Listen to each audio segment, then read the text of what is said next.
आयुष के पापा के लिए लाई थी ये, सिकुड़कर आयुष के नाक का हो गया है। हमारी खूबसूरत साड़ी का तो रंग ही उड़ा दिया। इसीलिए अपनाए सही डिटर्जेंट, 2 डाला का एडवांस फॉर्मूला जो दे कपड़ों को नई चमक और साथ ही सिकुड़ने से बचाए, चले ज्यादा और पैसे बचाए। इसीलिए अब से जो धोए। धमकी आ गई, लेकिन पीएम मोदी का वो जवाब कि अमेरिका सकपका गया है। ट्रंप से टैरिफ की धमकियों के बीच पीएम मोदी ने अजीत डोभाल को रूस क्यों भेज दिया? क्या होने वाला है? ट्रंप के पैरों तले जमीन खिसकेगी क्या? मोदी का प्लान तैयार, भारत रूस चीन मिलकर नया वर्ल्ड ऑर्डर बनाएंगे क्या? डोनाल्ड ट्रंप ने जैसे ही भारत को टैरिफ की नई धमकी दी, वैसे ही हमारे यहां मोदी विरोधी चीखने चिल्लाने लगे। ये देखो, ट्रंप ने नई धमकी दे दी, नई धमकी दे दी, अब मोदी क्या करेंगे? लेकिन पीएम मोदी तो अलग ही रोले में, वो ट्रंप की धमकी का कोई लोड नहीं ले रहे। पीएम मोदी की आज एनडीए की बैठक में पहुंचने की तस्वीरें वायरल हो रही हैं। पीएम मोदी एकदम कूल दिख रहे हैं, उनका जबरदस्त स्वागत हुआ, उनके चेहरे पर किसी तरह का कोई तनाव नहीं। उल्टे तनाव में वो लोग आ गए होंगे जो पीएम मोदी के खिलाफ नरेंद्र सरेंडर का माहौल बना रहे थे, मोदी की विदेश नीति को फेल बता रहे थे। उनको लगा था कि भाई ट्रंप कुछ बोल रहे हैं तो मोदी तनाव में होंगे। मोदी का तनाव, वो आदमी वहां अपना चिल्ला रहा, चिल्लाने दो। कल जब ट्रंप ने भारत को धमकी दी तो भारत ने भी 2 घंटे के अंदर ट्रंप को ऐसा तगड़ा जवाब दिया कि पूरा अमेरिका और यूरोप हिल गया। रूस से व्यापार करने पर भारत को धमकाने वाले ट्रंप को पीएम मोदी ने आईना दिखा दिया कि ये देख भाई, ये तेरी सच्चाई।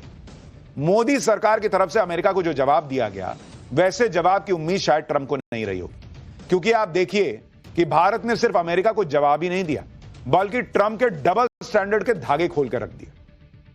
पीएम मोदी ने पूरी दुनिया में ट्रंप को इस बात पर एक्सपोज कर दिया कि अमेरिका को यूक्रेन में मरने वाले लोगों की कोई परवाह नहीं है, बल्कि ये सब तो ट्रंप अपनी पॉलिटिक्स की वजह से कर रहे हैं, अपने नोबेल पीस प्राइज के चक्कर में एकदम से कर रहे हैं। पीएम मोदी ने ट्रंप को साफ मैसेज भिजवा दिया कि दोस्ती अपनी जगह, देश हित अपनी जगह।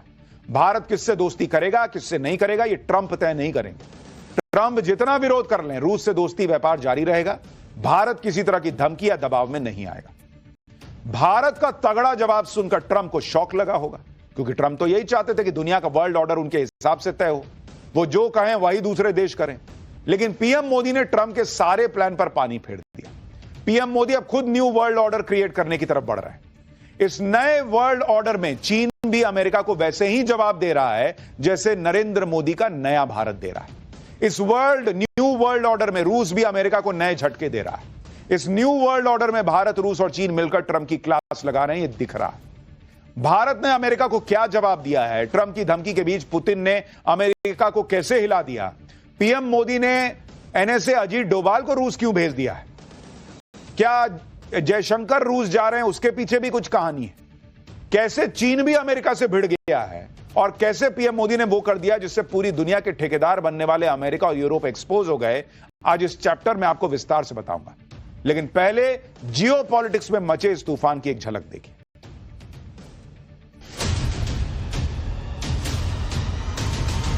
India was the highest, or just about the highest tariff nation in the world, but India is one of the highest. So we're going to see. We're negotiating with India right now.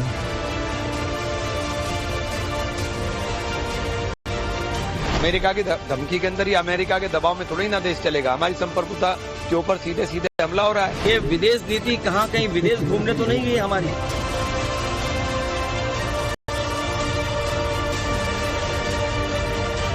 अब प्रधानमंत्री जी को सीधे Donald Trump से वार्तालाप उसी भाषा में करनी चाहिए जिस भाषा में डोनाल्ड ट्रंप कर रहे हैं। दोस्त दोस्त न रहा ट्रंप यार, हमें तेरा एतबार न रहा।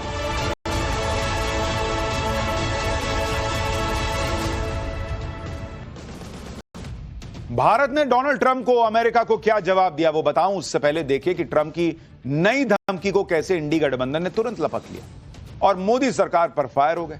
जैसे अखिलेश यादव ने पूछा कि विदेश नीति क्या विदेश भाग गई, कांग्रेस ने कहा कि पीएम मोदी को जवाब देना चाहिए। सुनिए एक बार इन लोगों को, पहले फिर बताता हूं कि नरेंद्र मोदी ने क्या जवाब दिया। अमेरिका के राष्ट्रपति लगातार भारतीय जनता पार्टी की सरकार को और लगातार जो फैसले ले रही है अमेरिका, उससे हमारा व्यापार संकट में होगा। ये विदेश नीति कहाँ कहीं विदेश घूमने तो नहीं गई हमारी। दोस्त दोस्त न रहा, दोस्त दोस्त न रहा, ट्रंप यार, हमें तेरा एतबार न रहा। हाउडी मोदी कराया, नमस्ते ट्रंप कराया, अगली बार अब की बार ट्रंप सरकार कराया, और उसका नतीजा देखिए, धमकियां दी जा रही हैं, 25% से ऊपर टैरिफ लगाया जा रहा है, हमें धमकी दी जा रही है कि रूस से आप तेल मत खरीदिए। ये दोस्ती बहुत कीमती निकली ना, प्रधानमंत्री को जवाब देना चाहिए। कांग्रेस पता नहीं क्यों हर बार गलत साइड में खड़ी होती है। वो कह रहे हैं कि अमेरिका धमकी दे रहा है, नरेंद्र मोदी और ट्रंप की दोस्ती का क्या हुआ? अरे भैया, अमेरिका को धमकी देनी पड़ रही है, इसी से पता चलता है कि नरेंद्र मोदी ने ट्रंप की दोस्ती को कोहनी मार दी और अपने देश के हित को, अपने देश के किसानों के हित को, अपने देश के मंझोले व्यापारियों के हित को, एमएसएमई सेक्टर के हितों को ध्यान में रखते हुए दोस्ती साइड कर दी। वरना ट्रंप को धमकी देने की जरूरत क्या पड़ती? दूसरा, भारत नहीं झुक रहा, इसलिए तो ट्रंप को धमकाना पड़ रहा है।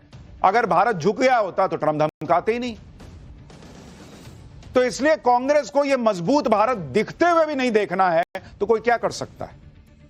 इंडी गठबंधन के नेता कह रहे हैं कि पीएम मोदी को जवाब देना चाहिए। कोई इनसे पूछे कि कल विदेश मंत्रालय ने क्या ट्रंप को लोरी सुनाई थी क्या? और विदेश मंत्रालय ने सिर्फ अमेरिका को जवाब नहीं दिया, बल्कि ट्रंप की राजनीति को पटक पटक के धोया। भारत की तरफ से कहा गया कि रूस से तेल खरीदने पर अमेरिका और यूरोप लगातार भारत को टारगेट कर रहे हैं, जबकि सच यह है कि भारत ने रूस से तेल खरीदना तब शुरू किया जब संघर्ष शुरू होने के बाद पारंपरिक रूप से होने वाली तेल आपूर्ति को यूरोप की तरफ मोड़ दिया गया था। उस समय अमेरिका ने भारत की तरफ से किए जा रहे इस आयात का प्रोत्साहन दिया था ताकि ग्लोबल एनर्जी सेक्टर में स्थिरता बनी रहे। यहां कर पा रहे तो हम क्या करें भाई? हमसे पूछ के आपने चुनाव में घोषणा की थी कि एक दिन में हम रुकवा देंगे। ये करें तो रासलीला, भारत खरीद रहा है तो कैरेक्टर ढीला। कुल मिलाकर भारत ने एक ही जवाब में अमेरिका और यूरोप दोनों को रगड़ के रख दिया। अमेरिका की भयंकर फजीहत हो गई। ट्रंप ने भी नहीं सोचा होगा कि ये नया भारत उनको भी रगड़ देगा। साथ ही भारत में जो लोग नरेंद्र सरेंडर कर रहे थे उनके भी हाथों हाथ उनका भी फैक्ट चेक हो गया। पीएम मोदी ने 2 घंटे के अंदर ही ट्रंप की धमकी को धुआं धुआं कर दिया। लेकिन इसके बावजूद इंडी गठबंधन अलग लेवल की पॉलिटिक्स कर रहा है। अब कांग्रेस सांसद इमरान मसूद ने कहा है कि ट्रंप को मोदी जवाब दें। सेक्रेटरी क्यों जवाब दे रहा है? सुनिए एक बार। पार्लियामेंट में तो आपने एक भी बात का जवाब नहीं दिया। बार बार कहा कि आप ट्रंप साहब जो हमें धमकाने की कोशिश कर रहे हैं, आप बोल दीजिए। आप एक लफ्ज बोल नहीं पा रहे पार्लियामेंट में, तो आप बोलिए ना। देश तो आपके पीछे खड़ा है। अमेरिका की धमकी के अंदर ही, अमेरिका के दबाव में थोड़ी ना देश चलेगा। हमारी संप्रभुता के ऊपर सीधे सीधे हमला हो रहा है। क्या जवाब दिया? सेक्रेटरी जवाब देगा। प्रेसिडेंट ऑफ अमेरिका के जवाब सेक्रेटरी देगा। हमारे प्राइम मिनिस्टर को जवाब देना चाहिए और मजबूती से जवाब देना चाहिए। पूरा देश प्रधानमंत्री के साथ खड़ा है, आप दीजिए जवाब मजबूती के साथ। मुझे लग रहा है कि अब प्रधानमंत्री जी को सीधे डोनाल्ड ट्रंप से वार्तालाप उसी भाषा में करनी चाहिए जिस भाषा में डोनाल्ड ट्रंप कर रहे हैं, और ये मामला आज से नहीं है। इन लोगों की डिमांड ही खत्म नहीं होती। संसद में मोदी ट्रंप का नाम लें, संसद में मोदी चीन का नाम लें, मोदी खुद फोन उठा के ट्रंप को बोलें। मोदी ने ट्रंप को ऐसा, सेक्रेटरी क्यों जवाब दे रहा? अरे भैया, डोनाल्ड ट्रंप बोल रहे हैं और हमारे यहां से सेक्रेटरी जवाब दे रहा है, तो डोनाल्ड ट्रंप की तो और बेइज्जती है कि भाई हम तुमको इस लायक अभी नहीं समझ रहे हैं कि हमारे प्रधानमंत्री आकर तुमको बोले। हमारे यहां का सेक्रेटरी काफी है तुमको निपटा देने के लिए। और इनको उसमें भी आग लगी हुई है। ये कौन से साइड में खड़ा होना चाहते हैं भाई? भारत ने अपने जवाब से अमेरिका की बड़ी फजीहत कर दी। इंडी गठबंधन का यह हाल है कि ट्रंप एक बयान दे दें तो सभी नेता मोदी को घेरने के लिए उछलने लगते हैं, जबकि सच्चाई सबको पता है कि भारत रूस के व्यापार को लेकर ट्रंप डबल स्टैंडर्ड अपना रहे हैं। क्योंकि जो अमेरिका आज रूस से कच्चा तेल खरीदने पर भारत को धमकी देने पर आ गया, वही अमेरिका खुद यह चाहता था कि भारत रूस से जमकर तेल खरीदे। नवंबर 2022 में US treasury secretary Janet Yellen ने कहा था कि अमेरिका इस बात से खुश है कि भारत जितना चाहे उतना रूसी तेल खरीदना जारी रखे, जिसमें G7 की तरफ से लगाए गए प्राइस कैप मैकेनिज्म से ऊपर की कीमतें भी शामिल। फिर फरवरी 2024 में अमेरिका के assistant secretary of state Jeffrey Pyatt ने कहा कि रूस से क्रूड ऑयल खरीदकर भारत ने ग्लोबल एनर्जी मार्केट को स्थिर करने में अहम भूमिका निभाई है। मई 2024 में भारत में अमेरिका के तत्कालीन राजदूत एरिक गार्सेटी ने दावा किया था कि भारत रूस से कच्चा तेल इसलिए खरीद रहा है क्योंकि अमेरिका ऐसा चाहता है ताकि ग्लोबल प्राइस न बढ़े। गार्सेटी ने कहा कि इस वजह से ग्लोबल ऑयल प्राइस नहीं बढ़े। भारत ने यह करके दिखा दिया। यानी कल तक अमेरिका खुद इस बात का क्रेडिट लेना चाहता था कि हमारे कहने पर भारत रूस से कच्चा तेल खरीद रहा है। अब डोनाल्ड ट्रंप को नोबेल पीस प्राइज नहीं मिल रहा, रूस में इनकी सुन नहीं रहा, पुतिन सुन नहीं रहे, तो पुतिन को नहीं दबा पा रहे तो सोच रहे हैं मैं भारत के जरिए पुतिन को सोच रहे हैं। भारत जैसा इतना बड़ा देश, इतना बड़ा लोकतंत्र, वो आपकी बात सुनेगा कि हां ट्रंप ने कह दिया कर देंगे बात। एक तरफ ट्रंप भारत को धमका रहे हैं कि भाई मैं ऐसा कर दूंगा वैसा कर दूंगा, क्योंकि आप जो है वो रूस से तेल खरीद रहे हो। लेकिन भाई डोनाल्ड ट्रंप खुद क्या कर रहे हैं और अमेरिका क्या कर रहा है, आपको यह भी देखना चाहिए। ट्रंप के सत्ता में आने के बाद भी अमेरिका और रूस के बीच व्यापार कितना बढ़ा। अगर आप इसको देखेंगे, यूएस रशिया व्यापार, अगर आप इसको देखेंगे, जो कि डोनाल्ड ट्रंप के आने के बाद का आपको बता रहा हूं। अगर आप सिर्फ खाद की खरीद देखिएगा, फर्टिलाइजर जो अमेरिका रशिया से खरीदता है, युद्ध से पहले जब वॉर नहीं शुरू हुआ था, अमेरिका ने कितना खाद खरीदा था? 4,398 करोड़ रुपए का खरीदा था खाद, जनवरी से मई 2021 का आपको बता रहा हूं। और युद्ध के बाद अमेरिका रूस से कितना खाद खरीद रहा है भाई? 7,076 करोड़ रुपए का खाद खरीद रहा है। तो तुम खाद खरीद रहे हो, 60% प्लस हो गया है बॉस। 60% तुमने खाद की खरीद बढ़ा दी क्योंकि तुम्हारे किसानों को जरूरत है, और हम वहां से तेल नहीं खरीदें, हमारे लोगों को जरूरत नहीं है। तुम इस युद्ध को खाद पानी देते रहे, तुम खाद खरीदोगे और हम तेल नहीं खरीदेंगे। नाटक चल रहा है। यूरेनियम की खरीद युद्ध से पहले 2,115 करोड़ रुपए पर थी, युद्ध के बाद यह बढ़कर 5,232 करोड़ रुपए हो गई है। Global order, not one dominated by a few. That quest is often articulated as political or economic rebalance. यानी भले ही ट्रंप के अलावा यह भी दावा है कि इसी महीने विदेश मंत्री एस जयशंकर भी रूस जाने वाले हैं। इस विजिट का मकसद रूस से एनर्जी और डिफेंस साझेदारी को बढ़ाना है। खबर तो यह भी है कि भारत कच्चे तेल को लेकर रूस से ज्यादा डिस्काउंट लेने पर भी बात कर सकता है। यानी नरेंद्र मोदी देश हित में आप सोचिए कि अगर रूस से दोस्ती निभा रहे हैं तो भाई ठीक है, अच्छी बात है, भिड़ के हम तुमसे, डोनाल्ड ट्रंप से भिड़ के अगर दोस्ती निभा रहे हैं तो तुम भी थोड़ी और निभाओ, थोड़ा और सस्ता तेल दो। यानी यहां भी भारत का हित। ये खबरें ट्रंप के जख्मों पर नमक छिड़कने जैसी। ये सब सुनकर अमेरिका को और झटका लगेगा कि नरेंद्र मोदी तो रुकने का नाम ही नहीं ले रहे। और ऐसे में जब भारत मजबूती से उन डोनाल्ड ट्रंप से भिड़ रहा है जो दुनिया में सबको धमका रहे हैं, ऐसा नहीं कि भारत के खिलाफ कोई धमकी दे दी और सबसे दोस्ती कर रहे हैं तो आपको लगे अरे यार भारत को कॉर्नर कर रहे हैं। चाइना से भिड़ रहे हैं, रूस से भिड़ रहे हैं, कनाडा से भिड़े पड़े हैं, सबसे भिड़े पड़े हैं डोनाल्ड ट्रंप। और भारत जिस मजबूती से डोनाल्ड ट्रंप से भिड़ रहा है उसमें हर भारतीय को गर्व होना चाहिए। लेकिन इंडी वाले लगे पड़े हैं, फोन क्यों नहीं किए, खुद जाके क्यों नहीं मिल लिए, चिट्ठी काहे लिखे, एसएमएस क्यों किए, व्हाट्सएप कर देते। अरे भैया, इनकी फरमाइशी गीतमाला ही बंद नहीं होती। इतना ही नहीं, इधर नरेंद्र मोदी विदेश नीति के जरिए अमेरिका को जवाब दे रहे हैं, उधर भारतीय सेना ने भी ट्रंप को इतिहास याद दिला दिया, वो इतिहास जिससे ट्रंप की चिढ़ और बढ़ जाएगी। भारतीय सेना ने साल 1971 के युद्ध की एक पुरानी अखबार की कटिंग सोशल मीडिया पर शेयर कर दी। यह खबर अमेरिका की तरफ से पाकिस्तान को बेचे जा रहे हथियारों को लेकर थी। सेना ने पोस्ट शेयर करते हुए कहा कि आज का दिन युद्ध की तैयारी का और साल 5 अगस्त 1971। सेना ने जो खबर शेयर की उसमें तत्कालीन रक्षा मंत्री विद्याचरण शुक्ला द्वारा राज्यसभा में दिए बयान का जिक्र है। तत्कालीन रक्षा मंत्री ने बताया था कि कैसे 1971 के युद्ध की तैयारी के लिए दशकों से अमेरिका पाकिस्तान को सस्ते दाम पर हथियार बेच रहा है। उन्होंने संसद में बताया था कि अमेरिका और चीन दोनों पाकिस्तान को कौड़ियों के दाम पर हथियार दे रहे थे। तो जो लोग आज ये कहते हैं कि मोदी ने पाकिस्तान और चीन को एक कर दिया, याद है ना संसद में एक भाई साहब कह रहे थे कि एक कर दिया चीन और पाकिस्तान को। खुद उस वक्त के रक्षा मंत्री 1971 में संसद में खड़े होकर कह रहे हैं कि चीन और अमेरिका पाकिस्तान को कौड़ियों के दाम पे हथियार सप्लाई करता रहा। यानी ये खेल 1971 का है बॉस, उससे भी पहले का है, क्योंकि भारत को रोकने के लिए ये चालें चली जाती रही। तत्कालीन रक्षा मंत्री ने बताया था कि साल 1954 से अमेरिका $2 बिलियन की कीमत के हथियार पाकिस्तान को दे चुका है। तब के रक्षा मंत्री ने तब संसद को यह भी बताया था कि कैसे सोवियत संघ और फ्रांस ने पाकिस्तान को हथियार सप्लाई करने से मना कर दिया, लेकिन अमेरिका ने पाकिस्तान को अपना समर्थन जारी रखा।